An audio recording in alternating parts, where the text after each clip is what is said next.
Excuses گھڑنا شروع کر دیں. ٹھیک ہو گیا. علی بھائی اگلا سوال ہے کہ ہمارے ہاں عموماً جمعہ کے دن سورہ کہف کی تلاوت کا اہتمام کیا جاتا ہے، کیا جمعہ کے دن سورہ کہف پڑھنے کی کوئی فضیلت صحیح حدیث میں آئی ہے؟ ہاں جی آئی ہے. سورۃ الکہف، یہ جو سورہ الکہف جو پارہ نمبر 15 سے شروع ہو کے 16 میں ختم ہوتی ہے. الکہف اصحاب الکہف والا واقعہ، جس میں ایک سورہ قاف ہے جو 26ویں پارے میں، تو اس کو پنجابی میں لوگ سورہ کاف اس کو بھی سمجھ رہے ہوتے ہیں، یہ الکہف ہے، غار.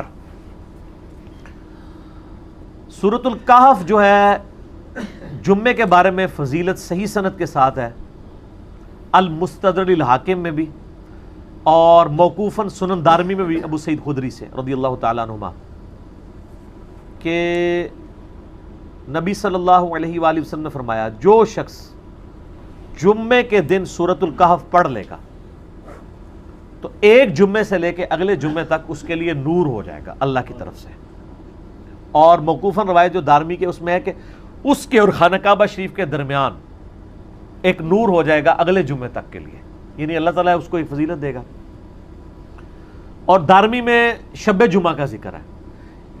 یہ جو جمعے کے دن کے وظائف ہیں نا، اب وہ آپ یعنی غروب آفتاب جمعرات والے دن اس سے لے کے جمعے کی مغرب تک کر سکتے ہیں. یہ نہیں ہوتا کہ جمعے کے دن کو ہی کرنا ہوتا. ٹھیک ہے. سورۃ الکہف بھی جمعے کے دن یہ فضیلت ہے. سورۃ الکہف کی فضیلت میں وہ مسلم شریف کی حدیث بھی ہے نا کہ وہ ایک صحابی رات کے وقت سورۃ الکہف کی تلاوت کر رہے تھے تو ان کا گھوڑا بھی دک گیا. بادل اتنا قریب آیا آسمان کا کہ لگتا ہے کہ اب وہ گھوڑے پہ گرنے لگا تو گھوڑا بھی دک گیا. تو صبح نبی علیہ السلام کو آپ فرمایا وہ فرشتے تھے تمہاری تلاوت سننے کے لیے آئے تھے، وہ بادل یہ والا نہیں تھا. نبی علیہ السلام جب تک دنیا میں موجود تھے اس وقت صحابہ کے ساتھ بھی ایسے واقعات ہوا کرتے تھے، کیونکہ صحابہ کو اللہ تعالیٰ نے امت کے اوپر یعنی دعوت کا ذریعہ بنانا تھا. ان کا ایمان بہت ہائی لیول کا تھا. اسی تو دیکھیں تھوڑے سے لوگ جاتے تھے تو الٹ کے رکھ دیتے تھے ہر چیز، ان کو تو کچھ شک ہی نہیں ہوتا تھا. سر جن اصحاب نے نبی علیہ السلام کے مبارک انگلیوں سے پانی کے چشمے جاری ہوتے ہوئے دیکھیں، ان کے ایمان کا لیول کو کر سکتا ہے؟ ان کو کبھی اللہ اور اس کے رسول کے بارے میں وسوسہ بھی نہیں آئے گا.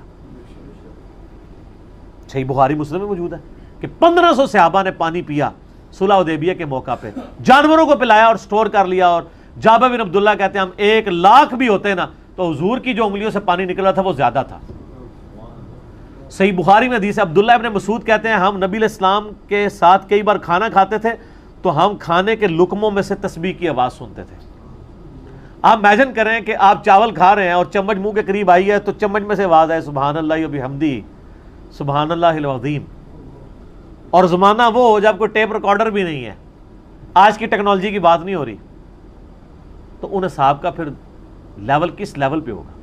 اس لیے تو آپ دیکھیں نا جب مسلمان جاتے تھے نا کسی سے ٹکرانے کے لیے تو وہ کہتے تھے کہ ہم وہ قوم لے کے آئے ہیں کہ جتنا تم شراب سے اور دنیا سے محبت کرتے ہو اس سے زیادہ ان کو اپنی موت سے محبت ہے. آپ امیجن کریں کہ لوگوں نے، ہم تو اپنی بیوی بچے چھوڑ کے دوسرے شہر میں نہیں جاتے. آپ امیجن کریں کہ جو لوگ جنگ قادسیہ میں پرشین امپائر کے خلاف لڑنے کے لیے گئے ہیں سعد بن ابی وقاص کی قیادت میں، 8,500 مسلمان اس میں شہید ہوئے ہیں کئی ہاتھیوں کے نیچے آ کے. آج ان 8,500 کا ڈیٹا ہمارے پاس نہیں ہے، صرف ایک فگر پتہ ہے. ان کی بیویاں بھی تھیں، ان کے بچے بھی تھے، ان کے ماں باپ بھی تھے. اور جب وہ پرشیا جا رہے تھے آخری ملاقات ہی کر کے گئے ہوں گے، کوئی انٹرنیٹ نہیں، کوئی فون نہیں، یہ بھی نہیں پتا کہ واپس آنے کے نہیں. اور اللہ کے ساتھ ان کی کمٹمنٹ کیسی تھی. وہ کہتے تھے خیر ہے، ہم تو خیر یہ کہانی کے طور پہ ہی کہہ رہے ہوتے ہیں، ایمان اگر ہو تو ہم ایسی ہماری زندگی نہ گزرے. ان کو پتا ہوتا تھا کہ یار خیر ہے، ہم مریں گے کچھ عرصے بعد ہمارے بیوی بچے بھی مر کے ہمارے پاس ہی آ جائیں گے تو اللہ کے حضور جنت میں ملیں گے. ہم صرف سبحان اللہ ہی کہتے ہیں، ہمارا یقین ایسا نہیں ہوتا. آپ دین کے لیے تھوڑا سا وقت زیادہ لگا دیں تو بیویاں ناراض ہو جاتی ہیں، کدھر رہ گئے تھے. اور وہی بندہ اگر یہ کہے کہ میں آج وہ 3-4 ذرا بھاری گاہک آگے تھے اس کی وجہ سے رکنا پڑ گیا، تو نہ بیوی ماشاءاللہ ملک شیک بھی بنا کے سامنے رکھے گی کہ میرا خامد بڑی محنت کر کے آیا ہے. سر چیک کر لیں. اور اگر دین سے ہو کے آ رہا ہے تو شاید آپ سے روٹی بھی چھین لے کہ جتنے بیٹھے ہیں نا جنہیں کو روٹی کھا کے آنی سی نا. یہ دو معیار ہیں ہمارے دین اور دنیا کے اعتبار سے. اور پھر بھی ہم کہتے ہیں کہ جناب غلامی رسول میں موت بھی قبول ہے. موت قبول ہے بس، اور کچھ بھی قبول نہیں ہے، اس لیے کہ موت کی نوبت ہی نہیں آنی، وہ تو دے کے جانے دینے والے. ٹھیک ہے نا جی. موت تو وقت پہ آنی ہے، کہاں اپنا ٹائم دینا ہے، ٹائم دینا اصل میں مسئلہ ہے. تو یہ یعنی ان لوگوں کی کمٹمنٹ تھی. اس وقت ایسے ایکسپیرینسز ہو جایا کرتے تھے. تو سورۃ الکہف جمعے والے دن پڑھیں، فضیلت ہے. جمعرات والے دن مغرب سے لے کے جمعے کی مغرب سے پہلے پہلے کسی بھی وقت آپ پڑھ سکتے ہیں. ٹھیک ہے نا. یہ جو بھی وظائف ہوتے ہیں نا اسلام میں، جب دن کی بات ہو رہی ہوتی ہے نا تو دن سے مراد وہ پورے 24 گھنٹے ہوتے ہیں. اسلام میں 24 گھنٹے سٹارٹ ہوتے ہیں ایک مغرب سے اگلی مغرب تک. اچھا آپ کو بتاؤں، آج بھی مدینہ شریف میں گھڑی لگائی ہوئی ہے انہوں نے روضہ شریف میں، وہ باب ابو بکر کی طرف، اس کی ٹائم روزانہ آگے ایک بندہ سیٹ کرتا ہے. وہ مغرب سے مغرب 24 گھنٹے چلتے ہیں. ٹھیک ہے. ظاہر روزانہ سیٹ ہی کرنی پڑے گی نا اس اعتبار سے. تو باقی گھڑیاں جو ہیں وہ ہمارے شمسی اعتبار سے چل رہی ہوتی ہیں.